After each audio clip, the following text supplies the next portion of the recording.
Islanders के लिए एक खुशखबरी। अब सर्जरीज के लिए नहीं जाना पड़ेगा आप लोगों को, आइलैंड से बाहर नहीं करना पड़ेगा ज़रूरत से ज़्यादा पैसे खर्च, क्योंकि अब अपोलो क्लिनिक 11 चरमा में आ चुका है मॉड्यूलर ओटी और आईसीयू फैसिलिटीज, जहां पर सारी सर्जरीज एंड ट्रीटमेंट अवेलेबल हैं। अब सर्जरीज के लिए पोर्ट ब्लेयर और चेन्नई के डॉक्टर्स रहेंगे आपके लिए, तो फिर घर से इतनी दूर क्यों जाए।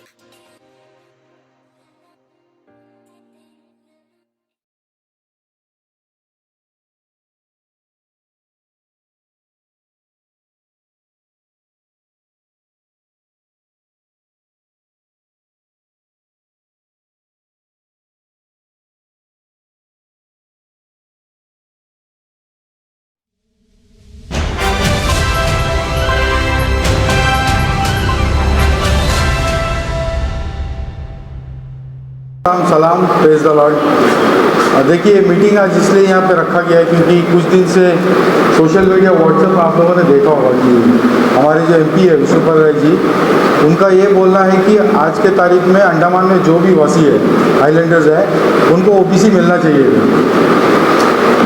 हाल फिलहाल में मैंने अपना बच्चा को ओबीसी बनाया क्योंकि मेरा इनकम ज़्यादा था इनकम टैक्स रिटर्न में, मेरे बच्चे को क्रीमी लेयर में मिला। मेरा ये जानना बहुत ज़रूरी है क्योंकि यहाँ पे कुछ लोग ऐसे हैं जो जैसे डॉक्टर अंकल हैं, इनको इसके बारे में ज़्यादा नॉलेज है। सुरेश भैया है, मजू भाई है, काफ़ी लोग हैं जो पुराने लोग, सिद्दीक भाई जैसे, तो इनको ओबीसी का बेसिक नॉलेज है। मेरे को ओबीसी में सिर्फ इतना ही समझ आया है पढ़ के या जान के जो भी, कि पुराना जो हमारा प्री-42 कैटेगरी था, उसको अबॉलिश करके ओबीसी लाया गया। सुरेश भैया ठीक है। ओबीसी लाने का उस वक्त का इंट्रोडक्टरी पार्ट ये था कि हम लोगों को जितना ओबीसी दिया जा रहा है, जैसे कि प्री-42 हुआ, मोगला हुआ, करेन हुआ, धातु हुआ, या बाद में 5वां कैटेगरी चाहिए था करके सेटलर्स को इंक्लूड किया गया बख्ता साहब के टाइम में, अगर मैं गलत ना हो तो। इसको हम लोगों को इसलिए इंक्लूड किया गया क्योंकि हम लोग मेनलैंड से कट ऑफ है। आज यहाँ पे जितने भी लोग हैं, जितने प्री-42 कैटेगरी में या ओबीसी में हैं, मुझे नहीं लगता कि किसी का बाप दादा कोई प्रॉपर्टी मेनलैंड में होगा, किसी का नहीं है। सुनामी आया था तो हम लोग सब यही तकलीफ झेल रहे थे, यही थे। जिनका मेनलैंड में कनेक्टिविटी था वो छोड़ के चले गए थे। आज दादा का बोलने के हिसाब से तेलुगु कम्युनिटी को मिलेगा, केरला वाले को मिलेगा, रांची कम्युनिटी को मिलेगा। अगर ऐसी बात है तो आप उनका घूम के देखो तो सबका मेनलैंड एड्रेस है, होम टाउन मेनलैंड है। प्रैक्टिकली कोई भी नहीं बोल सकता उनका नहीं है। तो इस मुद्दे में हम लोगों को बात करना है क्योंकि हम लोगों को अब स्टैंड लेना होगा। हम लोगों ने उम्मीद किया था कि इससे ज़्यादा और भी लोग आएंगे। अब क्योंकि वर्किंग डे हो सकता है, वो एक रीज़न हो कि 5 साढ़े 5 सब ऑफिस से छूटते हैं, तो एक रीज़न हो सकता है कि लोग यहाँ पे नहीं आ पाए। अब इस मुद्दे में आप लोगों से रिक्वेस्ट है कि आप लोग अपना राय रखें कि हम लोग रिप्रेजेंटेशन देना चाहते हैं LG, CS, prime minister, home minister और अदर बैकवर्ड क्लास का जो मिनिस्टर है माइनॉरिटी कमेटी का, उनको देना चाहते हैं कि इसको किस तरह से लिया जाएगा। क्योंकि प्रैक्टिकली अगर ये विष्णुपद राय जी जो बोल रहे हैं अगर वो हो जाता है तो सीधी सीधी बात है, ये हम लोगों का जो प्री इंडिपेंडेंस जो पॉपुलेशन यहाँ आया था उसके लिए सबसे बड़ा नुकसान हो रहा है। और दूसरी बात ये है कि आजकल ये मेरा आप लोगों से रिक्वेस्ट है क्योंकि हर कम्युनिटी के लोग यहाँ हैं, आप लोगों को छोटा भाई बेटा समझ के बात बोल रहा हूँ कि आइलैंड का माहौल बहुत ख़राब किया जा रहा है। हर दिन विष्णुपद राय जी का एक नया वीडियो या ऑडियो आता है कि बांग्लादेश में ऐसा होता है, यहाँ का बंगाली उठो मारो, मुस्लिम को ये करो करो। अरे भाई, ये क्या चल रहा है अंडमान में? आज का दौर में हम लोग गलत क्या करें उनको वोट करके, ये मेरे को समझ नहीं आ रहा है। आज मेरे को दिल लगता कि अपना सीधा हाथ काट ले जिससे उसको वोट दिया था, क्योंकि इतना बेकार आदमी होगा करके मैंने नहीं सोचा था।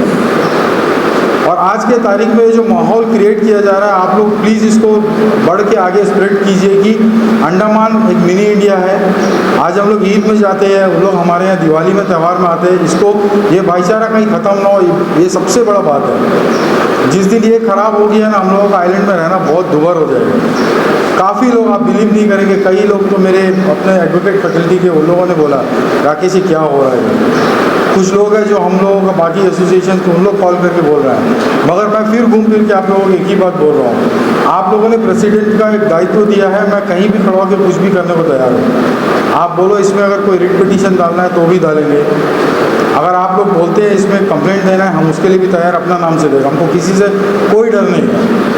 हम गवर्नमेंट को बराबर टैक्स पे करता, मेरा फैमिली से कोई भी आज गवर्नमेंट सर्विस में नहीं है जो उठा के कचाल फेंक दिया, कमोटा फेंक दिया।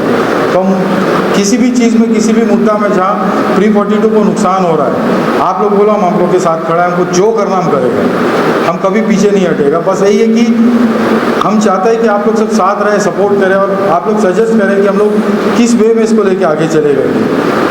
क्योंकि आप लोग से पढ़ाई में हो सकता हम ज़्यादा हो, मगर आप लोग से ज्ञान और एक्सपीरियंस में हो सकता मैं कम हूँ। मैं हर चीज़ को मान के चलता हूँ। तो अगर आप लोग सजेस्ट करेंगे, कोई अच्छा सजेशन आएगा, तो हम लोग ये चीज़ को लेके आगे जा सकते हैं। मैं इसीलिए अभी डॉक्टर अंकल से रिक्वेस्ट करता हूँ कि वो बताए कि इसको एक्चुअली में इस मुद्दे को हम कैसे लेके आगे जा सकते हैं। अभी जैसा कि राकेश भाई ने कहा कि आइलैंड्स के ऊपर में कुछ ना कुछ खतरा, हमारे खास करके हम लोग के कम्युनिटी के ऊपर में कुछ ना कुछ समस्या आते रहता है, और जिसको हम पूरे ठीक तरीके से उसको ठीक से हैंडल नहीं कर पा रहे हैं, क्योंकि हमारे सबके अंदर में भावना तो है लेकिन हम समय नहीं देते हैं, और जब तक हम समय नहीं देंगे तो कोई भी काम हम नहीं कर पाएंगे। ठीक है, अभी जैसा कि ये समस्या है, इन्होंने ये पेपर में भी दिया है, ये 27 जुलाई का पेपर है ना,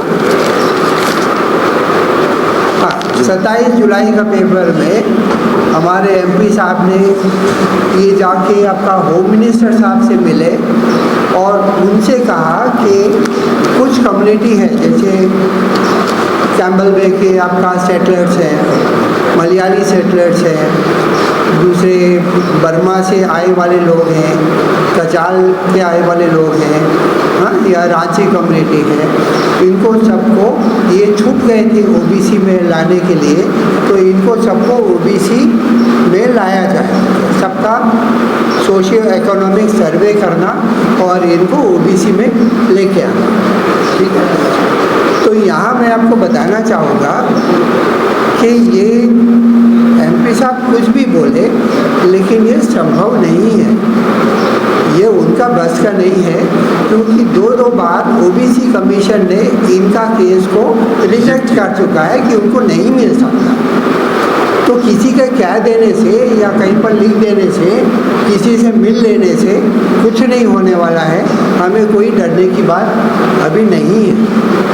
लेकिन ये है कि जब होम मिनिस्टर साहब के पास में इन्होंने दोबारा सोशियो इकोनॉमिक सर्वे करने के लिए लिखा है, तो कितने बार सर्वे किया जाएगा? पहले देखो, ये ओबीसी, थोड़ा पीछे से चलें, ओबीसी कमीशन हर एक जगह में, हर एक यूटी में, हर एक स्टेट में बनाने के लिए सुप्रीम कोर्ट का डायरेक्शन था।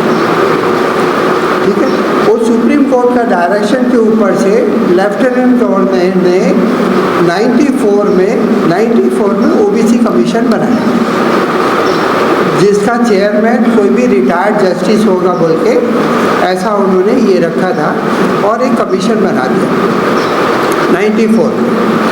95 में पहला बार एक जस्टिस RN प्रसाद बोल के थे, वो आके 95 में पहली बार उन्होंने आए और मीटिंग कर लेके सारे मतलब जो भी मेंबर्स थे उन पे नोटिस निकालने के लिए कहा उन्होंने कि ओबीसी के लिए नोटिस निकाला जाए कि जो कम्युनिटी ओबीसी में आना चाहते हैं वो अपना नाम और डिटेल पूरा दे, अपना कम्युनिटी वाइज। तो उसके लिए लगभग 45 लोग एप्लीकेशन दिए। उसमें से कुछ लोग जो थे वो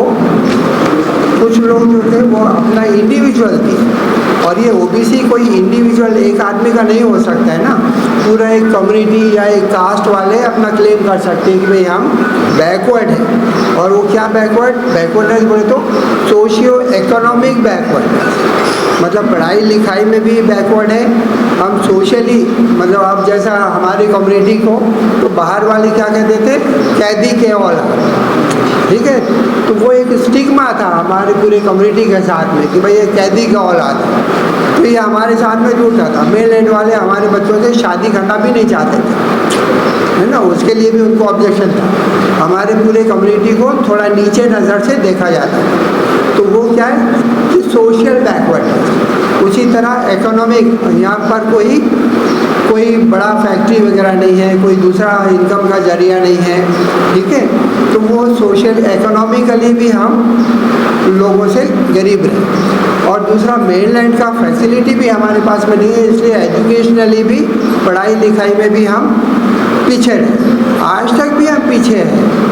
हमारे अंदर से अभी भी ज़्यादा IAS IPS या जो भी सिविल सर्विस वाले कोई आगे नहीं बढ़ पा रहे, क्योंकि मेनलैंडर्स के साथ में हम लोग कंपटीशन में नहीं कर सकते। यहाँ की इतना तक कि जो 10 ईयर कैटेगरी वाले हैं, जो बाहर मेनलैंड से आए हैं, उनके बच्चे भी 10-12 साल यहाँ पढ़ने के बाद में वो भी मेनलैंड के साथ में कंपटीशन में नहीं जा सकते। इसलिए वो भी लड़ते हैं कि भाई हम लोग को भी कुछ कोटा चाहिए, है ना।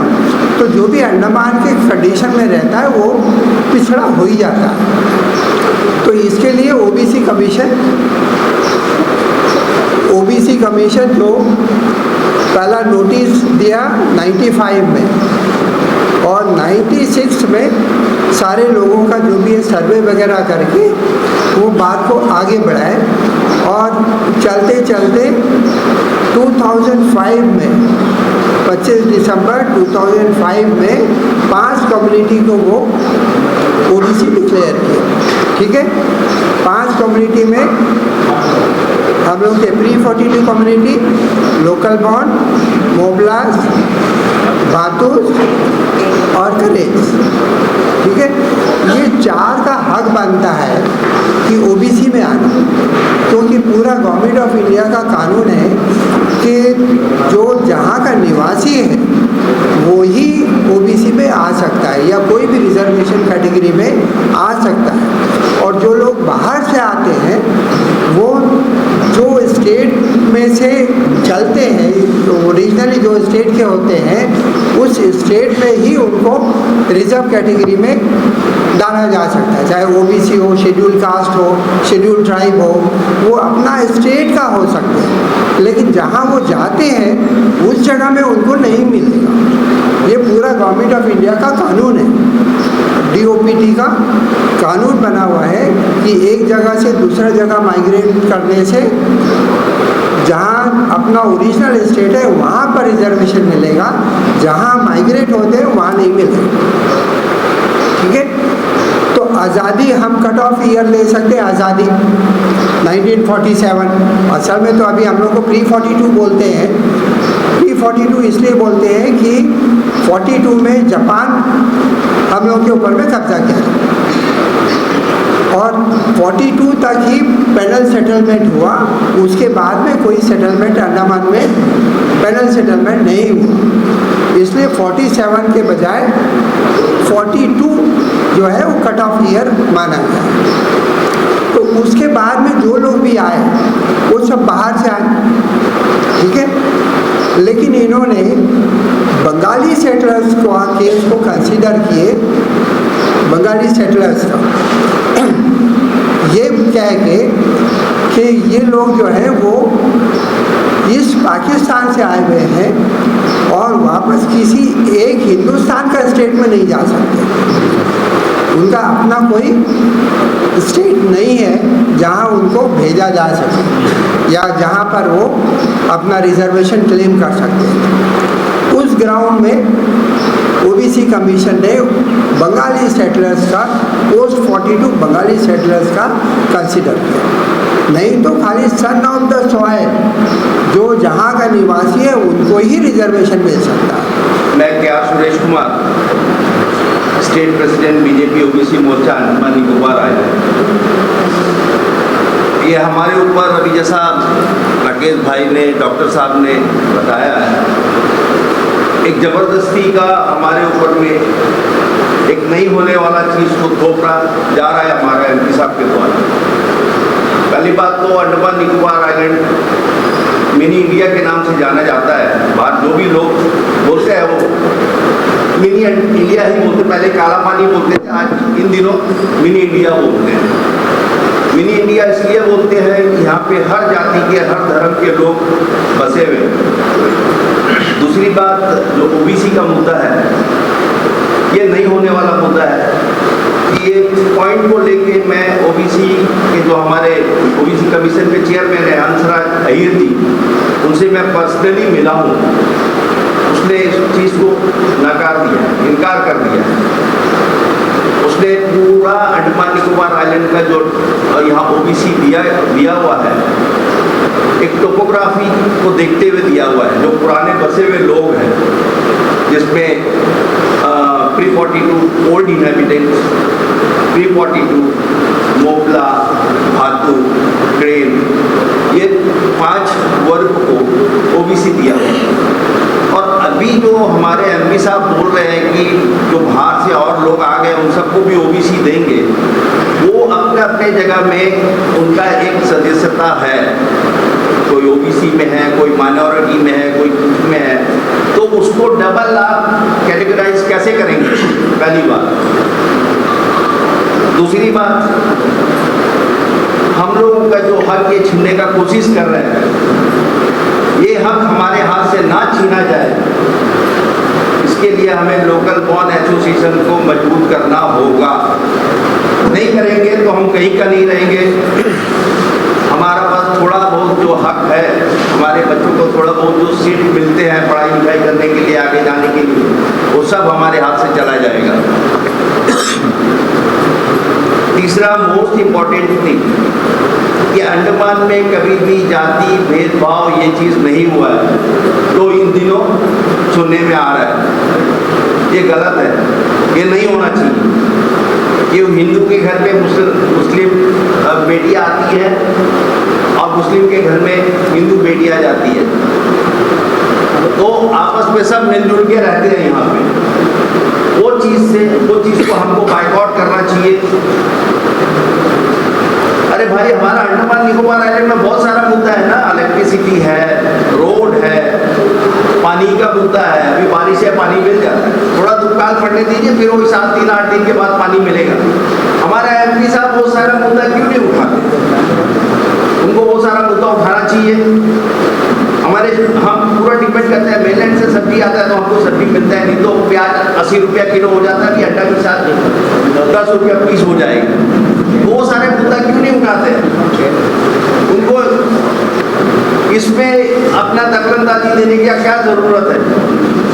तो मेरा आप सबसे हाथ जोड़कर ये विनती है कि हमारा जो डायल में लोग बैठे हुए हैं, इनका साथ दें और इनका हाथ को मजबूत करें, ताकि ये हमारे लिए, हमारे कम्युनिटी के लिए, हमारा लोकल कम्युनिटी के लिए, जो अंडमान निकोबार में पुराने बसाए हुए लोग हैं, उनका हक ना मारा जाए। उसके लिए ये आगे बढ़ के लड़ाई करें, कागजी कार्रवाई करें और हमारा हक से हमें वंचित ना होने दें। नमस्ते भाई, सबको नमस्कार। मेरा नाम Firoz Khan, chairman board of trustee local born association. मैं पिछला 40 साल से जुड़ा हूँ। तो इस पर कहना सर ये है कि एक ही बात है कि जो 1947 में जब देश आज़ाद हुआ, तो जो कम्युनिटी जहाँ पे था, चाहे महाराष्ट्र में रहा हो, केरला में रहा हो, उत्तराखंड में रहा हो, उनको वहीं का ओबीसी मिलेगा अगर वो बैकवर्ड है तो। अब यहाँ पे जो रांची कम्युनिटी है, इनको झारखंड में मिलता है। ये जितना पोस्ट ऑफिस में, बैंक में आप देखिएगा, सब रांची कम्युनिटी है, बैकवर्ड है वो लोग भी।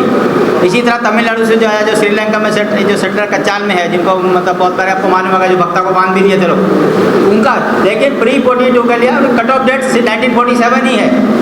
अगर आप महाराष्ट्र में आए तो आपको महाराष्ट्र का ही मिलेगा, आप जाकर मध्य प्रदेश में बोलेगा आपको नहीं मिलेगा। ठीक है, जैसा जैसा स्टेट बना चाहिए। और हम लोग का उसमें 1947 तक 4 कम्युनिटी था, प्री-42, मोपला, क्रेन, बातू। उसका बाद सोशली अपरूटेड है बोल के 1949 से ये जो ईस्ट बंगाल से जो आया बांग्लादेशी लोग, उनको सेटलमेंट किया, उनका वहाँ कोई नहीं है तो उनको भी कंसिडर किया। जब शेखर सिंह कमीशन आया, वो लोग रिपोर्ट लिया, सारा जगह सर्वे किया, उसमें भी बहुत लोग आया था।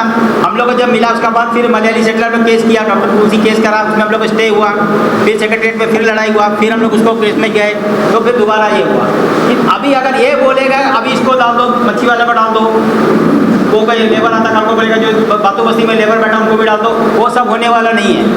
सीधा बात है, हम लोग इसके लिए लड़ेगा, कुछ भी हो। मेरा 55 उम्र हो गया, जहाँ तक लड़ना लड़ेगा, हम लोग पहले भी लड़ा है। अगर करना है तो 100% रिजर्वेशन करो यहाँ का नौकरी को। अभी इतना सारा बच्चा अपॉइंटमेंट पर मेलनेट आया, मेरा ऑफिस में बंगाली लड़का, उसको एक दिन पूरा अलग किया तो थोड़ा गुस्सा हो गया मेरे से, तो हमको क्यों बोलता है। ठीक है, हम आपको बता रहे हैं अपॉइंटमेंट हुआ है, ये छोटा मोटा पोस्ट के लिए बाहर से आने का जरूरत नहीं है कि नहीं? आप लोग बोलो, आज के डेट में लोकल ऑफिसर है नहीं, एक भी नहीं है, कोई भी लोकल ऑफिसर नहीं है, एक भी अंडमान है जो मतलब कोई एडमिनिस्ट्रेटिव पावर रखता हो। तो इसमें उन लोगों को बोलना है कि अंडमान निकोबार सबऑर्डिनेट सर्विस बने, आधा से ज़्यादा बच्चों को सबको तो नौकरी नहीं मिलेगा। हम नौकरी करते हैं, मेरा कोई भी बच्चा नौकरी भी नहीं है, हर कोई यहाँ में चांस भी नहीं है, हमको जहाँ तक लगता है। ठीक है, कि मेरा बच्चा लोग कोई आने भी नहीं मांगता। तो ये अभी हो रहा है हम लोग उसमें भैया जो पढ़ा लिखा जिनका पास पैसा वो कभी लोकल वन में नहीं आता। ठीक है, पहले आदमी आता था भाई क्या, जब सीट मिलने का प्री 42 12th पास हो गया, बच्चा को साइंस मिल रहा है या भाई MBBS का सीट मिल रहा है, लोकल में आकर पूछेगा भाई लोकल वन का ऑफिस किधर है। OBC दिया, उसमें भी कुछ आदमी ऑब्जेक्शन किया कि भाई हम लोग आप लोग क्या बना दिया, जवाब बना दिया। ये भी बात हुआ हम लोग इधर, ये हम लोग सब बैठते थे लोगो साहब वगैरह, भाई हम लोग आप लोग क्यों डाला, हम लोग तो भाई पढ़ा लिखा आदमी है, हम लोग का तो अपना सोसाइटी में स्टेटस है। अब OBC बोलेगा तो हम लोग का मेलैंड में शादी नहीं होगा। हम लोग का माँ बाप का पेरेंट्स का कोई जगह में लेना देना नहीं है कि मेलैंड से कुछ भी नहीं है। हमको ऑफिसर लोग भी पूछेगा भाई आप लोग का कोई है, हम लोग का नहीं है कि मेरा सर्विस बुक बुनियादाबादी है, ये दादा परदादा आया था लेकिन कोई गया नहीं वापस। बहुत लोग का है, कुछ पुराना लोकल है जिनका कॉन्टेक्ट है आज भी यूपी बिहार में उनका है, लेकिन हम लोग मेरा एक ही बात है 1947 का बाद कोई भी कम्युनिटी को प्री 42 को आगे उनको छोड़ के आप किसी को भी इंक्लूड नहीं करना है, बस एक ही बात। प्री 42 ही है, लेकिन 47 किसको मान, 42 के बाद कोई सेटलमेंट है नहीं ना। 42 से 47 के बाद तो कोई भी नहीं आया, खत्म हो गया वो। उसका बाद हुआ लॉर्ड माउंटबेटन अंडमान को अंडमान का पब्लिक हवाले किया, वो लेटर भी हम लोग के पास है, कॉपी भी हम दिया है, सब कुछ है। 1942 ही है, 1942 में 4 कम्युनिटी है, उसका बाद 1947 से जो ये 1949 में जो हम लोग का ये आया है बांग्लादेशी सेटलर, उनको इंक्लूड किया है, उनका भी सर्वे करके किया है। इसका बाद में अभी बोलेगा इसको कर दो, वो गरीब है ये गरीब है, वो होने वाला नहीं है, मेरा अपना ही मानना है, लीगली पॉसिबल नहीं है। जब जब इसका ऊपर होएगा हम लोग उसको ऑब्जेक्शन करेगा। अंडमान में बहुत सारा इशू है, आप लोगों को पता है, पानी नहीं है, करंट नहीं है, सब कुछ दिखता है, रोड का हालत खराब है। ठीक है, अगर लोकल नहीं होता तो फिर अंग्रेज उसको देते नहीं, इंडिया को देता था। कोई जब पेपर है हम लोग के पास में कि लोकल कम्युनिटी यहाँ रुक गया, जब जापानी लोग का टाइम में बहुत सारा लोग चले गया, तब भी अंडमान का आदमी नहीं गया। कुछ आदमी यहाँ से जाके मद्रास, स्टेट ऑफ मद्रास में नौकरी किया उस जमाना में, कि उनको डर था कि जापानी हम लोग को मार देगा। वो जाके वहाँ में स्टेट ऑफ मद्रास में 5-5 रुपया में उनको तनख्वाह में वहाँ नौकरी किए, लेकिन उसके बाद सब वापस आ गए। जब जापानी गया ठीक है, अपना जान बचाने का हक सबको है, लेकिन हम लोग का कम्युनिटी नहीं गया। मेरा ससुर का भाई को मारा, मेरा बड़ा दादा को मारा, सबको यही मरे जापानी लोग मार गए। अब लोगों को क्या लगता है कि लोकल का कोई सेक्रीफाइस नहीं है, लोकल लोग कैदी है। कैदी का मतलब क्या है? सबसे पहले ये जानना चाहिए कि local born community, we are a community which is a casteless society of the casteless society. हमारा जात धर्म ये सब में हम लोग का कोई डिफरेंस नहीं है, हम लोग कोई एक पर्टिकुलर स्टेट के नहीं है।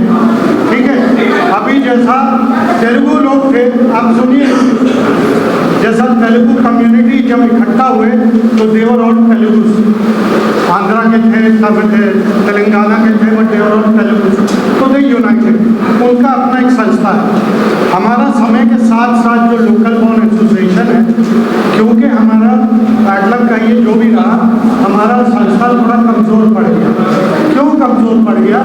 देखिए ये मुद्दा जानना जरूरी है, क्योंकि अंडमान में शुरुआत में देखिए सबसे पहले हमारा जो समाज था लोकल बॉर्न एसोसिएशन, ये एक समय में बहुत स्ट्रॉन्ग था। आज़ादी हुई, हम हिंदुस्तान के साथ मिल गए, हमारा जो एसोसिएशन था मर्ज हो गया कांग्रेस पार्टी के साथ, एसोसिएशन खत्म हो गया। कुछ समय के लिए इस एसोसिएशन सर्वाइव करने के लिए हमें यूनाइट होने की ज़रूरत है, एकता चाहिए। हमारा आबादी जब कोई इशू उठता है ना, हम लोग गिनती के मुट्ठी भर लोग इकट्ठा हो जाते हैं।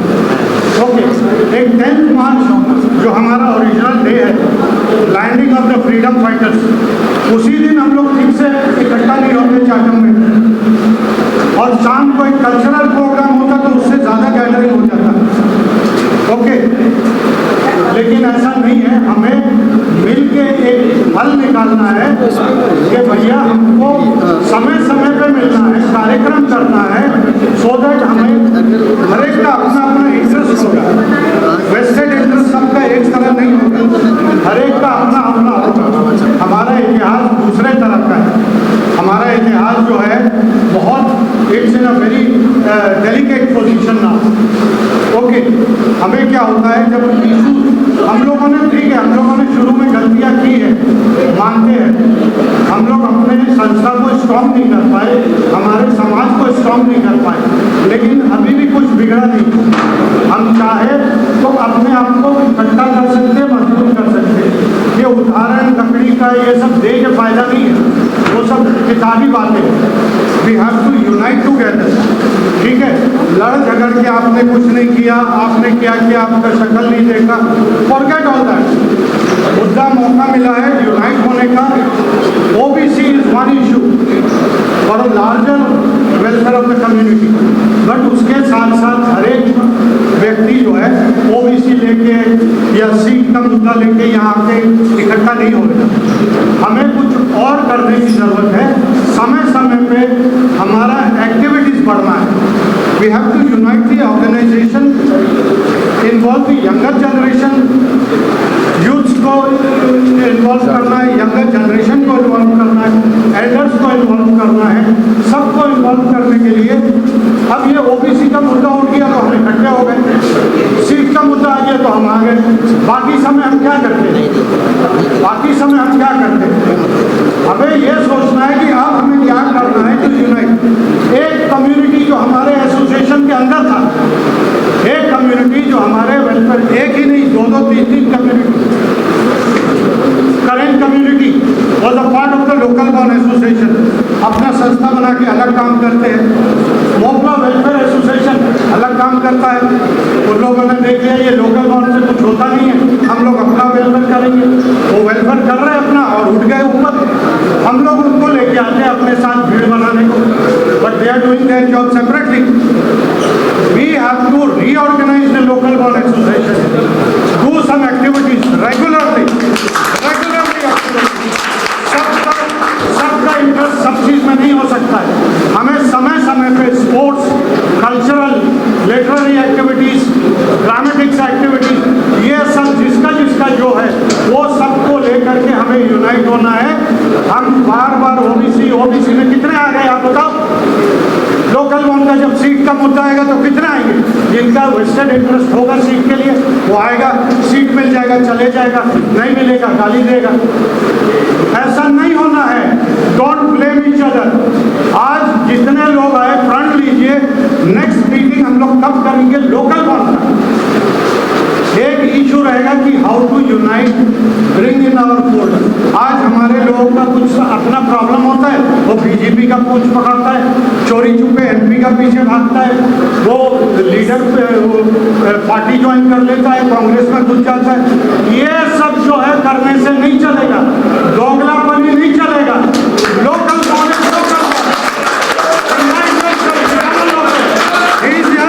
हमारा वकील है, हमारे कम्युनिटी में वकील है, हमारे कम्युनिटी में पुलिस वाले हैं, हमारे कम्युनिटी में डॉक्टर्स हैं। हमें अपने आप को इकट्ठा करना होगा। और ये ऐसे ओबीसी इशू, गवर्नमेंट का इशू, ये ब्रिज का इशू एमपी ये नहीं किया, क्यों? Unite yourself, let them come to you. आप आज के बाद ये सोच लो, ये एक दूसरे के ऊपर कीचड़ उछालना वो सब छोड़ दीजिए। मेरा नाम सिद्दीक है, मैं लोकल बॉर्न एसोसिएशन का एक्स ऑर्गेनाइजिंग सेक्रेटरी के हैसियत से यहाँ पर। देखिए, मैं आप सबके सामने बहुत छोटा हूँ। आपको ये कभी नहीं लगना कि मैं आपको मतलब समझा रहा हूँ या बता रहा हूँ, वो चीज़ नहीं है। लेकिन देख के बहुत बुरा लगा कि हम लोग एक ऑर्गेनाइजेशन से जुड़ा है। हम लोग मतलब सबसे बड़ी बात है कि हम लोग 342 लोकल्स हैं, और आज 342 लोकल्स का एग्जिस्टेंस कहाँ है अंडमान में, ये सबको जानना है कि हम लोग कहाँ हैं। आज एडमिनिस्ट्रेशन को ये नहीं पता कि लोकल बॉर्न बोल के कुछ है कर, किसी को भी नहीं पता। एडमिनिस्ट्रेशन को, कोई सेक्रेटरीज को नहीं पता होगा, लोकल बॉर्न और मोपला के बारे में कुछ नहीं पता होगा। ठीक है, चलिए हमारा ऑर्गेनाइजेशन कुछ कुछ प्रोग्राम बीच में करते हैं, लेकिन ये डिफरेंसेस क्यों आता है? क्योंकि हमारे बीच में एक आपस का तालमेल है। ये तालमेल आज का डेट में बहुत ज़रूरी है। मैं आपको बता दूं, आगे इससे ज़्यादा कठिनाई वाला दिन आने वाला है हम लोगों के सामने, और इसको हम लोग अभी से अगर मेंटेन करके नहीं चलेंगे तो आगे इससे भी ज़्यादा तकलीफ होगी। इसलिए मैं आप सबसे गुजारिश करूँगा कि कभी भी आपस का हम लोग का रंजिश कहीं भी होगा, हम कोई पार्टी और पार्टी को बिलोंग करता होगा, राकेश भाई कोई और पार्टी को बिलोंग करता होगा, आप लोग कोई और पार्टी को बिलोंग करता होगा, लेकिन अगर हम इस छत के नीचे आए तो हम लोग लोकल हैं। ये हम लोगों को सोचना है और यही ये सोच के साथ हम लोगों को आगे बढ़ना है। इसीलिए कभी भी अगर मैं चाहूँगा कि हमारा ऑर्गेनाइजेशन, अब मैं आता हूँ मॉपला एसोसिएशन की तरफ। देखिए, मॉपला एसोसिएशन अंडमान के अंदर एक सबसे पुराना ऑर्गेनाइजेशन है, जैसे लोकल बॉम एसोसिएशन है उसी तरह हमेशा पैरेलली इनके साथ हम लोग जुड़े हैं, काम करते हैं। कभी भी राकेश भाई एक आवाज़ लगाता है, हम लोग उनका साथ खड़ा होता है। क्यों खड़ा होता है? क्योंकि मुद्दे के साथ खड़ा होता है। जो मुद्दा होता है वो आइलैंडर को सपोर्ट करता है और आइलैंड के बच्चों को सपोर्ट करता है। इसलिए हमारा ऑर्गेनाइजेशन हमेशा इनके साथ कंधे से कंधा मिलाकर खड़ा होता है। इसीलिए मैं आप सबसे ज़्यादा ना बोलते हुए आपसे गुजारिश है कि देखिए, आज एक प्लेटफॉर्म यहाँ है, अच्छा लोग यहाँ पे पहुँचे हैं, अच्छा लोग यहाँ बैठे हैं। एक ऐसा स्ट्रॉन्ग डिसीजन यहाँ से लेके चले हम लोग कि आज ये मुद्दा यहाँ खत्म ना हो। आज अगर आगे हम लोगों को लड़ाई लड़ना है तो हम लोगों को पहले अपना एकजुट होना बहुत जरूरी है। और मैं आपको विश्वास दिलाता हूँ, हम लोगों ने ये एकजुटता हम लोग 2017 में जब अंडमान बंद किया था उस वक्त हम लोगों ने दिखाया था ये चीज, और एडमिनिस्ट्रेशन भी हम लोगों का तारीफ किया था कि अंडमान बंद हुआ था और सक्सेसफुली बंद कराया था। देखिए, वही चीज़ को हम लोगों को दोबारा लाना पड़ेगा। जैसा मुकेश भाई ने बताया कि अगला हमारा मीटिंग कब होगा, आज ये यहीं से फैसला कीजिए कि अगला मीटिंग नहीं होना होगा, अगला जमावड़ा कब होगा, ये डिसाइड करके निकलिए। आज यहाँ से हम लोग बैठते हैं, हम लोग करते हैं ना हमारा, हम जैसे पहले भी आपको बताया कि हम लोग डिफरेंट ऑर्गेनाइजेशंस, डिफरेंट पार्टीज को बिलोंग करते होंगे, लेकिन वो सब छोड़िए ना, वो सब हम लोग बाहर निपटेंगे।